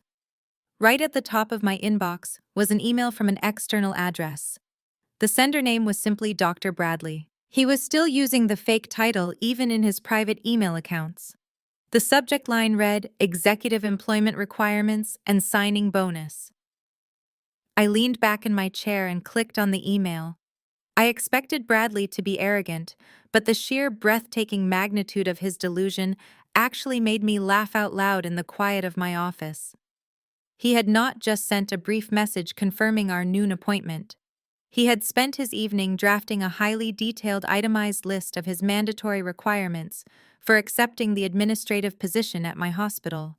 He wrote the email with the tone of a highly sought-after corporate executive doing me a massive favor by agreeing to work in my building. Claire, the email began skipping any formal greeting. Since Mom and Dad forced you to finally do the right thing and offer me this executive director position, I have compiled a list of my requirements. I expect all of this to be fully included in the employment contract I am signing at noon today. First, I require a corner office on the same floor as yours with an unobstructed view of the lake. I want the hospital to completely refurnish it before I move in. Second, I require a dedicated personal assistant. She must be a woman under 30, and she must be available to manage my personal schedule as well as my hospital duties. I shook my head, reading the horrific misogyny baked right into his professional demands, But the email only grew more absurd as I scrolled down. Third Bradley continued, I expect a dedicated parking space in the underground garage right next to the private elevator. And finally, to compensate for the severe emotional distress and public humiliation you caused me and my fiancé at our engagement party, I require a mandatory signing bonus of $200,000 to be wired directly into my personal checking account by the end of the business day. If these basic requirements are not met, I will walk away from this offer, and you will have to explain to Mom and Dad why you failed the family again. See you at noon. He was trying to strong-arm a chief of surgery into handing him $200,000 of hospital funding while actively impersonating a doctor. It was not just arrogant, it was highly documented extortion. I did not reply to his email. I did not tell him he was out of his mind. I simply moved my mouse and clicked the print button. The laser printer in the corner of my office hummed quietly and spit out a crisp, warm sheet of paper containing every single one of his fraudulent demands. I picked up the printed email and walked back over to my mahogany desk. Resting exactly in the center of my desk was a thick, heavy legal folder made of dark blue cardstock. It had been hand-delivered to my office an hour earlier by a private courier dispatched directly from Naomi's corporate law firm. Naomi had stayed awake the entire night, utilizing her immense legal resources and her brilliant mind to compile a comprehensive dossier of my brother's federal crimes. I opened the heavy blue folder and reviewed the contents one last time to ensure everything was perfectly in place. The trap was a masterpiece of legal execution. The first document was not an employment contract. It was a legally binding cease and desist order demanding that Bradley immediately stop impersonating a medical professional and stop utilizing my state medical license number for personal gain. It detailed the exact statutes he had violated, but that was only the cover page. Beneath the cease and desist were 50 pages of highly incriminating financial documents. Naomi had pulled the bank statements showing exactly where my parents' $250,000 tuition money had gone. There were receipts for luxury car leases, VIP bottle service at downtown nightclubs, and expensive jewelry. Beneath those were the loan applications where Bradley had forged my medical credentials to secure private bank funding. And at the very bottom of the stack was the police report Naomi had filed that morning, officially charging him with grand larceny for stealing $75,000 from her uncle's investment firm. I placed Bradley's printed list of absurd demands right next to Naomi's thick folder of federal evidence. The contrast between his manufactured delusion and the crushing weight of reality was perfectly laid out on my desk. He wanted a luxury company car and a corner office. What he was actually going to get was a pair of handcuffs and a mandatory court date. I spent the next 3 hours conducting my morning surgical rounds entirely unfazed by the impending family confrontation. I checked on my post-operative patients, consulted with the attending nurses, and reviewed surgical schedules for the upcoming week. My mind was completely focused on my actual job. By the time I returned to my office, it was 11:45. I washed my hands, adjusted my white coat, and sat down behind my desk. I placed my hands flat on the polished mahogany and waited. The digital clock on my computer screen ticked perfectly to 12 noon. Exactly on time, the intercom on my desk buzzed loudly. It was Joanne, my executive administrative assistant. Joanne had been working at the hospital for 20 years. She was a tough, no-nonsense woman who ran the surgical floor reception area with absolute authority. Dr. Claire Joanne said, her voice dripping with an icy professional disdain that she rarely used. "Yes, Joanne," I answered, pressing the intercom button. "Your family is here," Joanne reported. She did not bother to hide her deep annoyance. "They bypassed the security desk downstairs by claiming they had a private executive appointment with you. And they are currently standing in our reception area, shouting at the nursing staff." "What seems to be the problem?" I asked, maintaining a perfectly neutral tone. "The man who claims to be your brother is furious that we do not have a private waiting room prepared for him," Joanne explained, the irritation vibrating through the speaker. And your mother just snapped her fingers at one of my senior triage nurses and demanded that she drop her patient charts to go fetch them 3 iced lattes from the cafeteria downstairs. The young man is also currently demanding to know where his new office is located. I smiled a cold, satisfied smile. They were treating my highly trained medical staff like personal servants. They were walking around my surgical ward acting like they owned the entire building, simply because they shared my last name. Their arrogance had completely blinded them to the environment they had just walked into. Do not get them any coffee, Joanne. I instructed, my voice calm and commanding. And please apologize to the nursing staff on my behalf. You can send them back to my office now. And Joanne? Yes, Dr. Claire, she replied.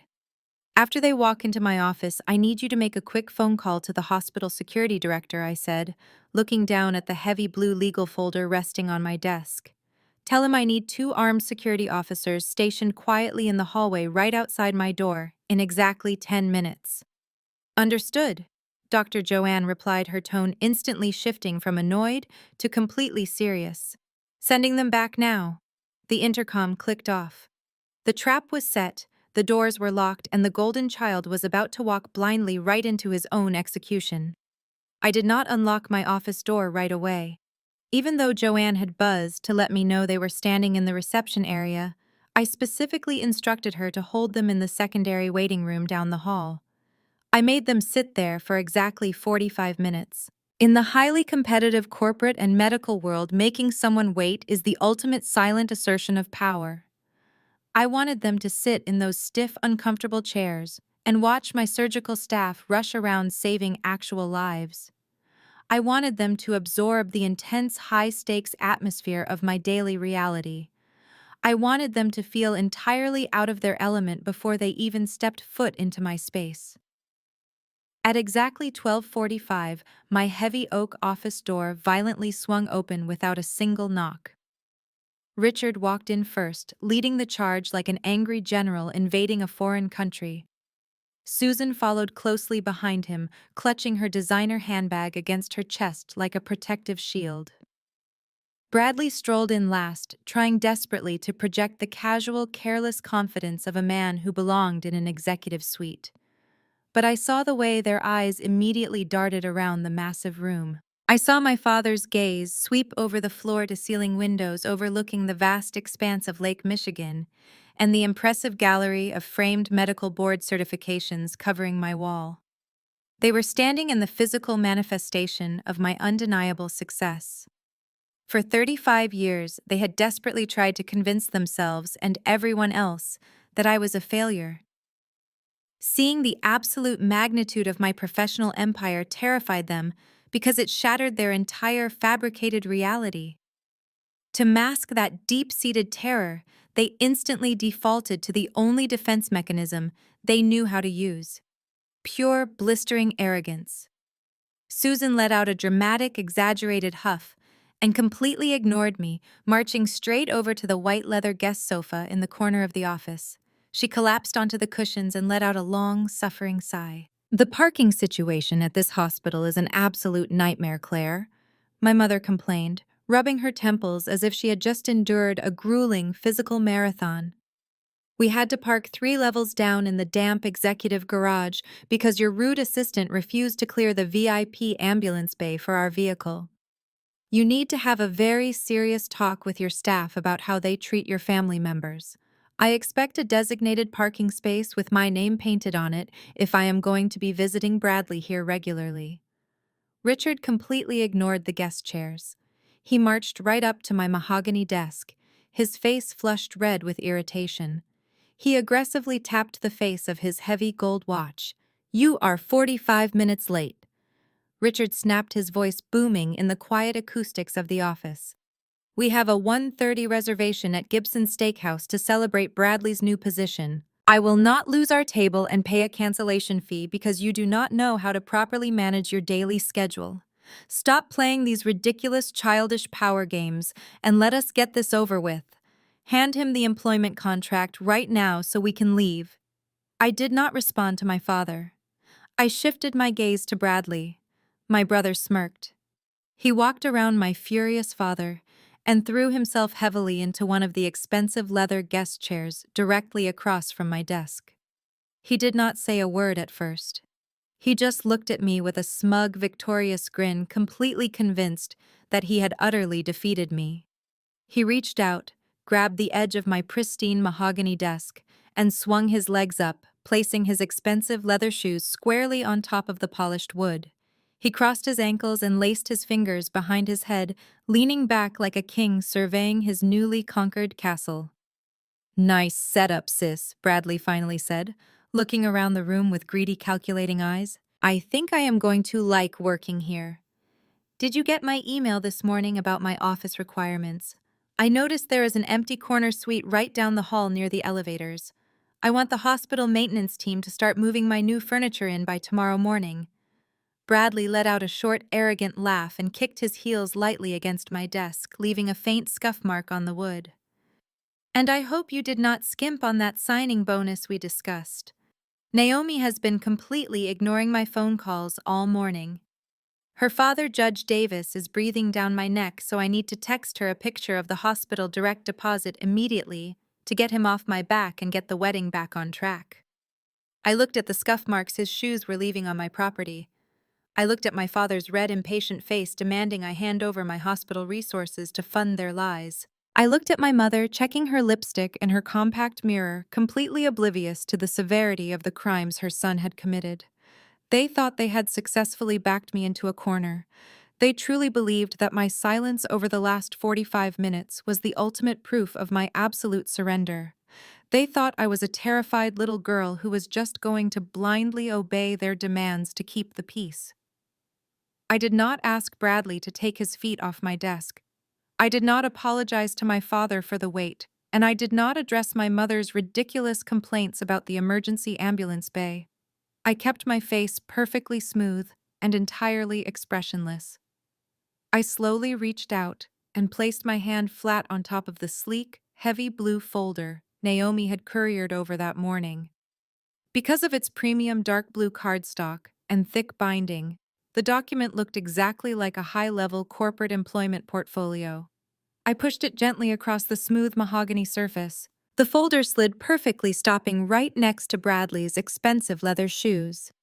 "Here is your paperwork, Bradley," I said, my voice dropping to a soft, chilling whisper that contrasted sharply with their loud, chaotic energy.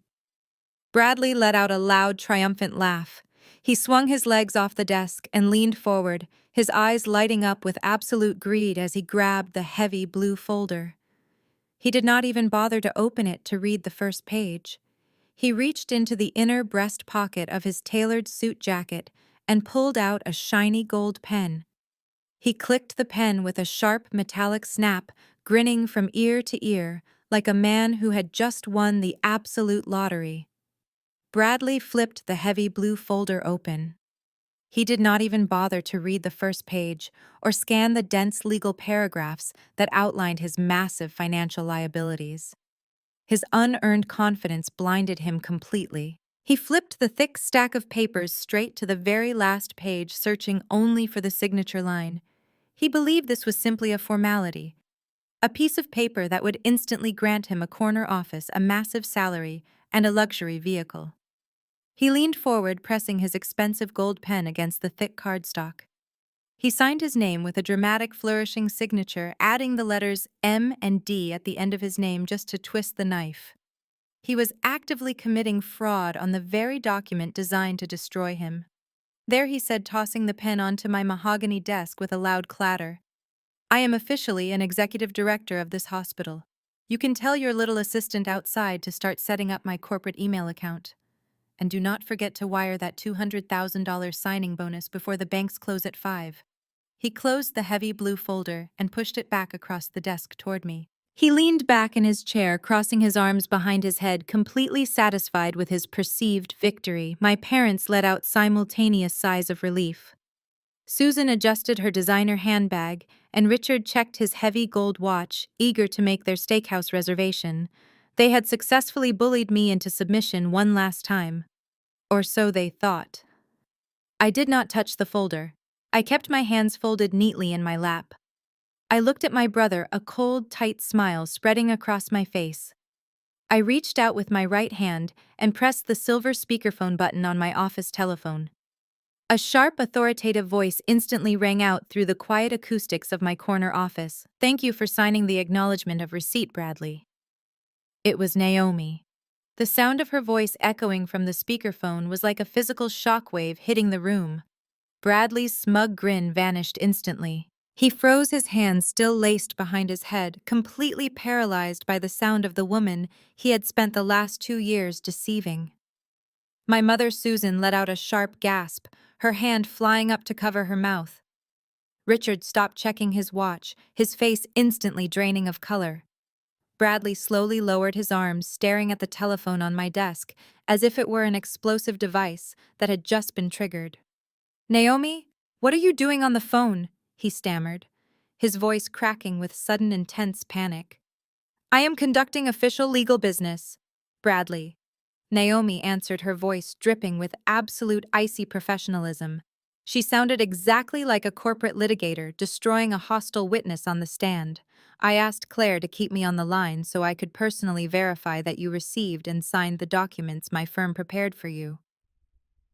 "Documents?" Bradley repeated, his eyes darting frantically from the phone to the heavy blue folder resting on my desk. "What documents?" "What?" "That was my employment contract." I leaned forward. I placed my hand on the heavy blue folder and slowly flipped it back open to the very first page. I turned the entire document around so it was facing my brother directly. "Read the bold header at the top of the page, Bradley," I commanded, my voice dropping to a low, terrifying register. "Read exactly what you just signed." Bradley leaned forward, his eyes scanning the top of the thick legal document. He began to read aloud, his voice trembling so violently he could barely form the words. "Notice of formal cease and desist, and notification of pending criminal charges for multiple counts of felony fraud." He dropped back into his leather chair as if he had been physically struck.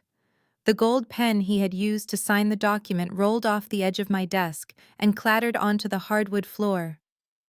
"That is not a job offer, Bradley," I said, my voice perfectly steady. "That is a legally binding acknowledgement that you have been served with formal notice of your crimes.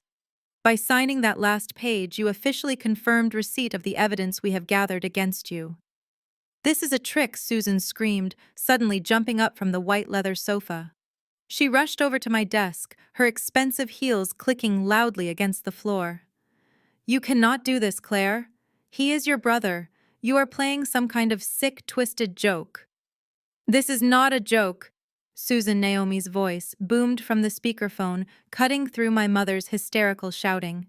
"I have spent the last 12 hours utilizing every single resource at my disposal to investigate the man I was supposed to marry. And what I found was not a successful surgeon. I found a serial con artist who has been actively committing federal wire fraud." Richard lunged forward, slamming both of his heavy hands down onto my desk. "You watch your mouth, Naomi!" Richard bellowed, his face turning a dark, dangerous shade of purple. "My son is a highly respected professional. We paid for his medical degree. We have the bank statements to prove we sent him to a Caribbean medical school. You cannot just invent criminal charges because you are upset about a ruined party." "Oh, I assure you," Richard, Naomi replied, her tone completely unfazed by his aggressive outburst. "I am not inventing anything. I have the receipts. Turn to page 12 of that folder, Bradley. Tell your father exactly what you did with his $250,000. Bradley did not move. He was completely paralyzed, staring blankly at the legal document that had just destroyed his entire life. He was hyperventilating, his chest heaving under his tailored suit jacket. "Turn to page 12. Bradley," I ordered, pointing sharply at the folder. With shaking hands, Bradley slowly turned the thick pages until he reached the financial section of the dossier. He stared at the densely packed bank statements and credit card bills. His face was completely pale, the blood draining entirely from his cheeks. "What does it say?" Richard demanded, snatching the folder out of Bradley's hands. My father aggressively flipped through the pages, his eyes scanning the highlighted sections Naomi had carefully prepared. Richard's aggressive demeanor completely evaporated in less than 3 seconds. The furious purple flush of his face was instantly replaced by a sickening grayish pallor. He stared at the paper, his mouth opening and closing in absolute silent horror. The truth that he had spent decades denying was finally printed right in front of his face in undeniable black and white ink. The Caribbean medical school tuition was $25,000. Richard whispered, his voice cracking. He looked up at Bradley, his eyes wide with a mixture of profound shock and rising fury. The rest of the money, the $225,000. It went to luxury car leases.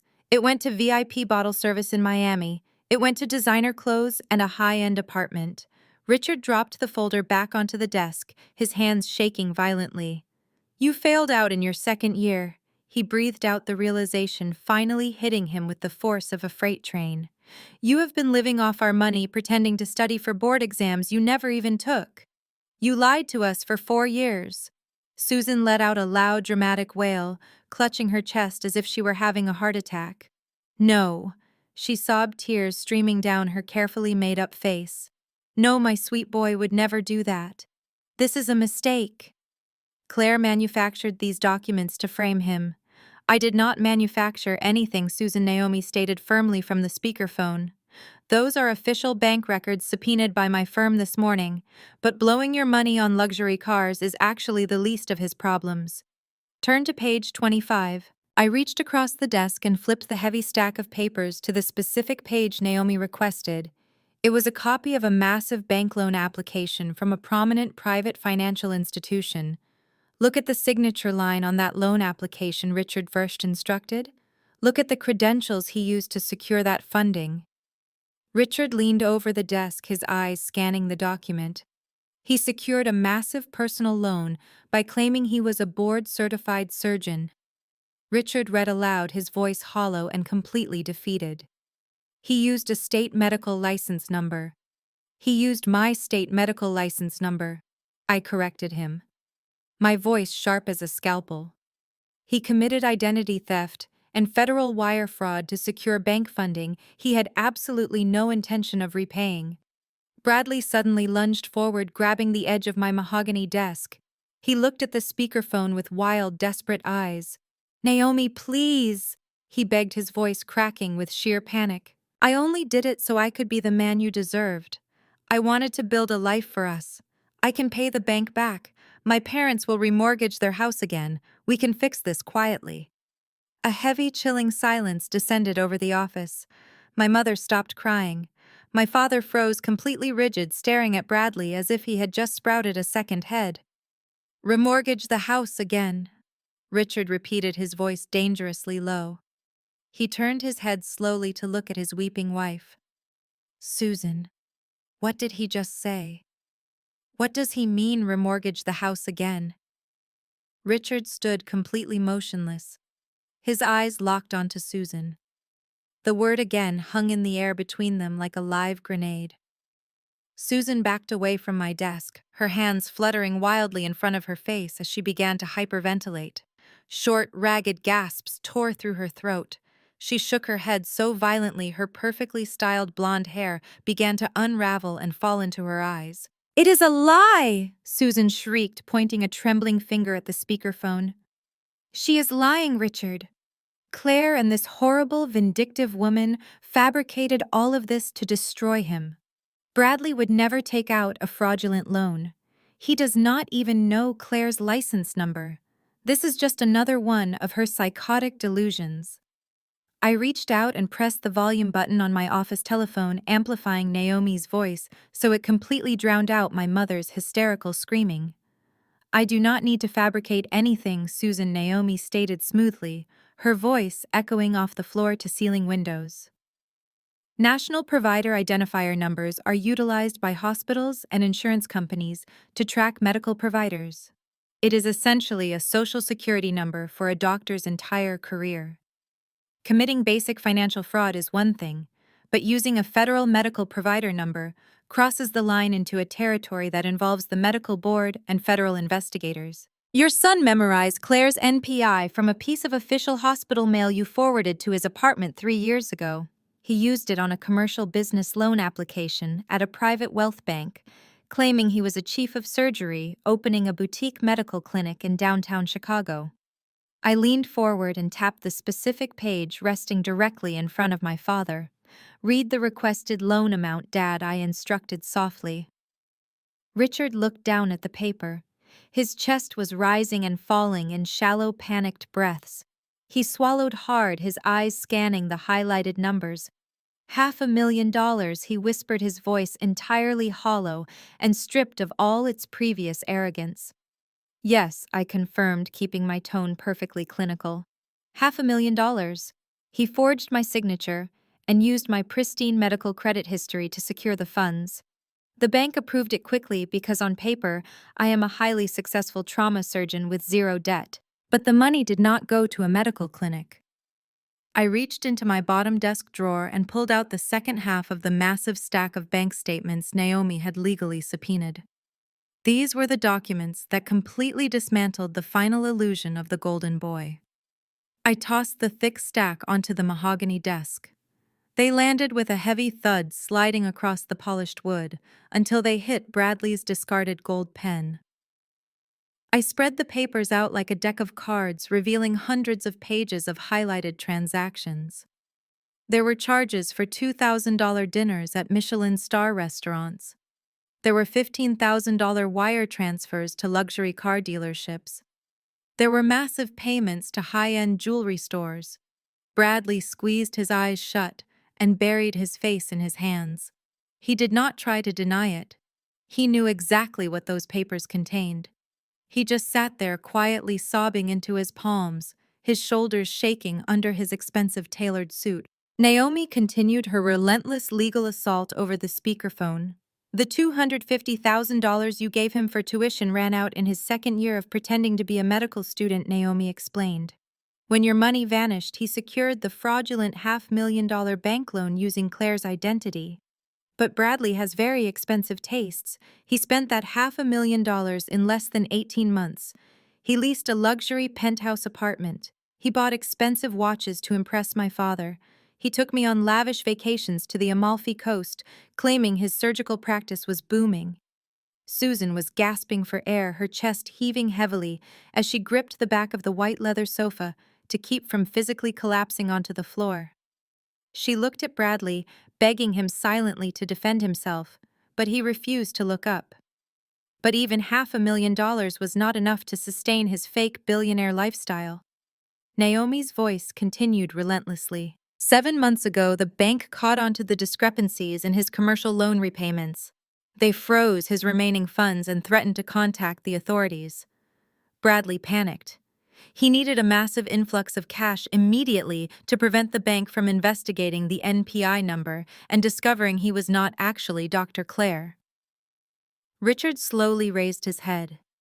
He looked like a man who had just been told he had a terminal illness. The imposing wealthy country club patriarch who had marched into my office 45 minutes ago demanding a job for his son was entirely gone. In his place stood a broken, aging man whose entire reality was crumbling around him.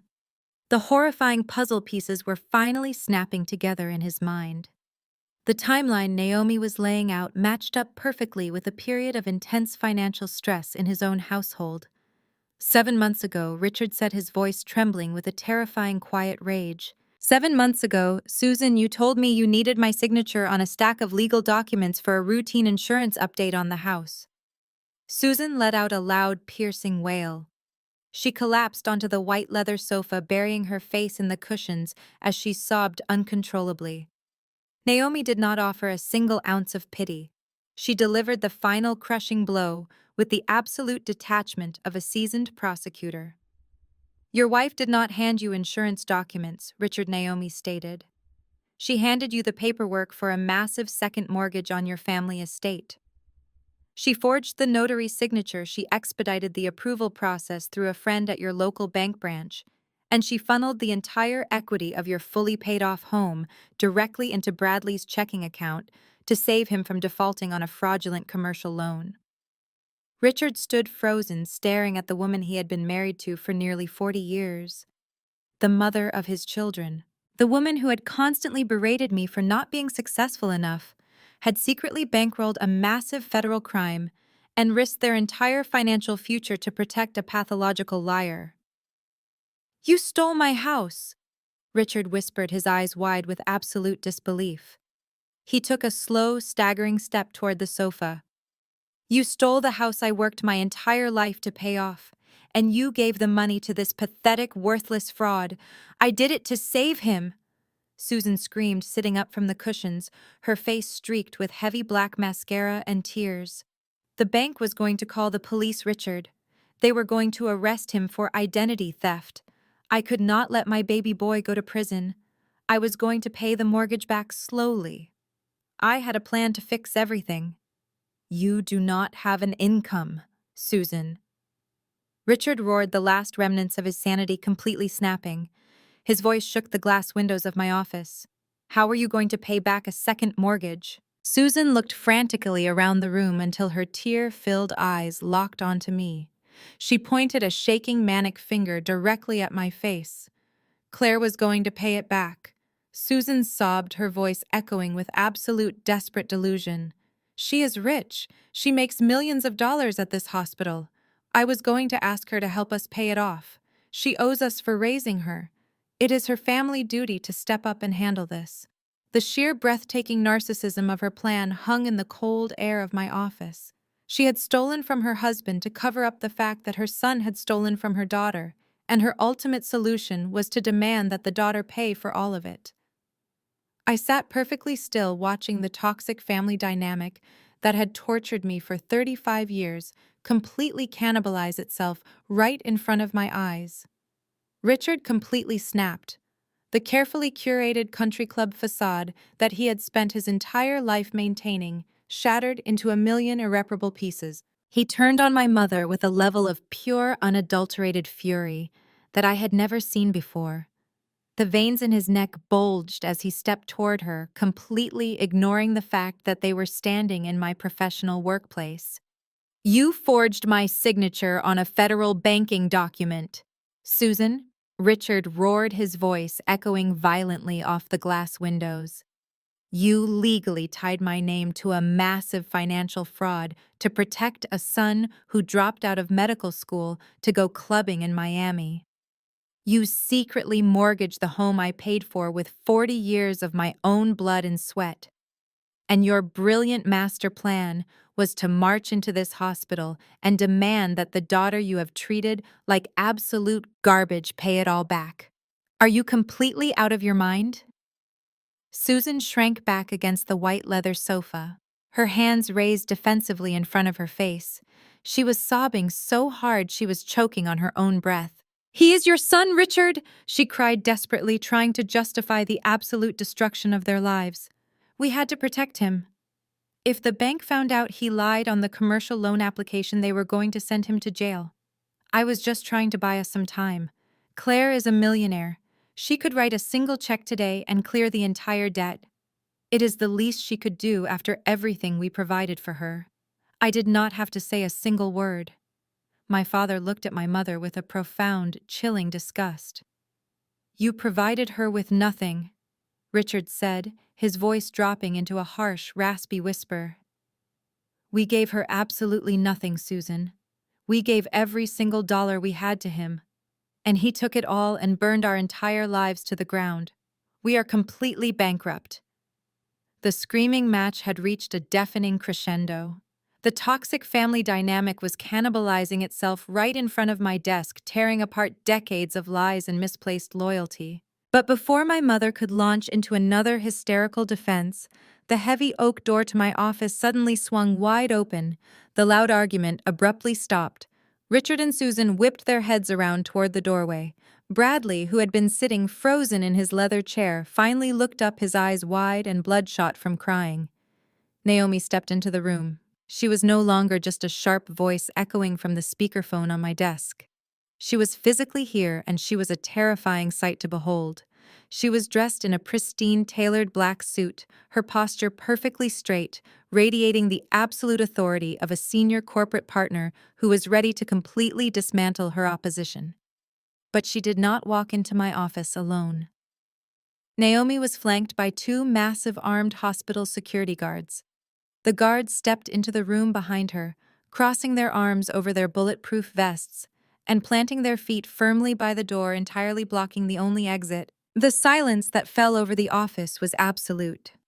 The sheer physical presence of the armed guards communicated a reality that my parents could no longer scream their way out of. This was no longer a messy family dispute. This was law enforcement. Naomi walked past my terrified parents without giving them a single glance.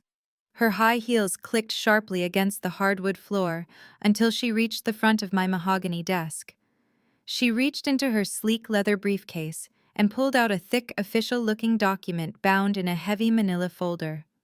The front of the document was stamped with the official seal of the Chicago Police Department. Naomi dropped the police report right on top of the financial bank statements. It landed with a heavy final thud.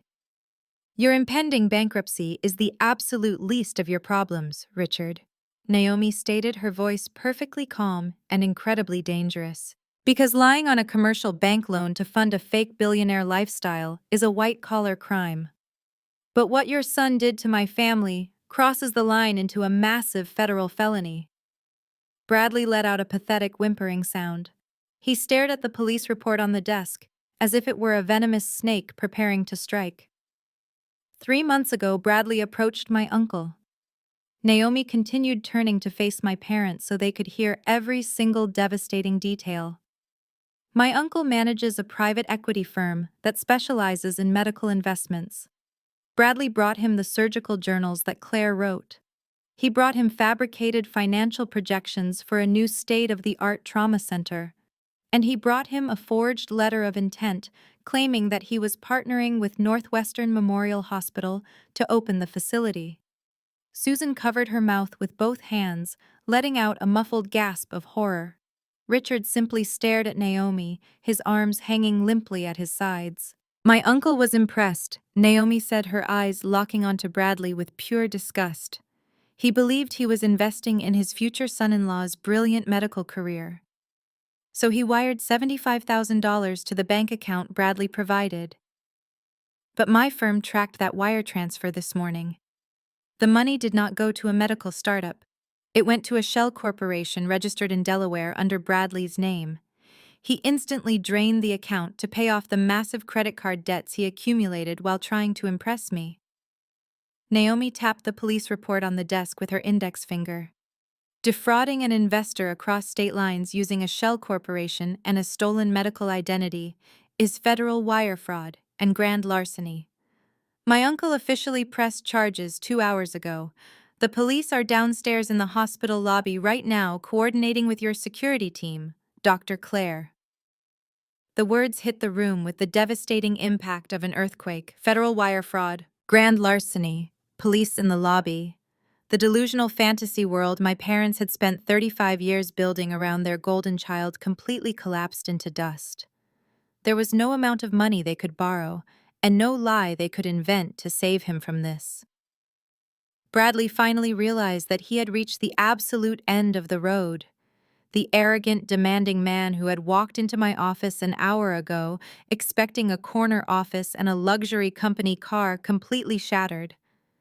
He slid out of the expensive leather guest chair and fell heavily onto the hardwood floor. He landed directly on his knees. His tailored suit jacket wrinkled as his shoulders heaved with violent, uncontrollable sobs. He did not crawl toward Naomi to beg for her forgiveness, and he did not crawl toward his mother to ask for her protection. He knew exactly who held the actual power in the room. Bradley crawled across the floor until he was kneeling directly in front of my mahogany desk. He reached up and grabbed the edge of the wood, his knuckles white, his face completely covered in tears and panic. "Claire, please," he sobbed, his voice breaking into a high-pitched, pathetic wail. "Please, you have to stop them. You are the chief of surgery. You know the hospital security team. You can tell them to send the police away. Please tell Naomi you will pay her uncle back. You have millions of dollars, Claire. 75,000 is nothing to you. You can write a check right now and make all of this go away." I looked down at the man kneeling on the floor. For my entire life, I had been told that I was inferior to him. I had been forced to shrink myself to make room for his massive, unearned ego, and now he was kneeling at my feet, begging me to use the very wealth and power he had mocked me for building to save him from a prison sentence. Please, Claire Bradley begged again, his fingers frantically gripping the edge of my desk as if he were clinging to the edge of a cliff. We are brother and sister. Mom and Dad always said family takes care of family. You have to take care of me. Do not let them take me to jail. I will do anything. I will work for you. I will clean the hospital floors. Just please pay them the money. His desperate invocation of the family mantra was the ultimate insult. They only ever used the word family when they needed something from me.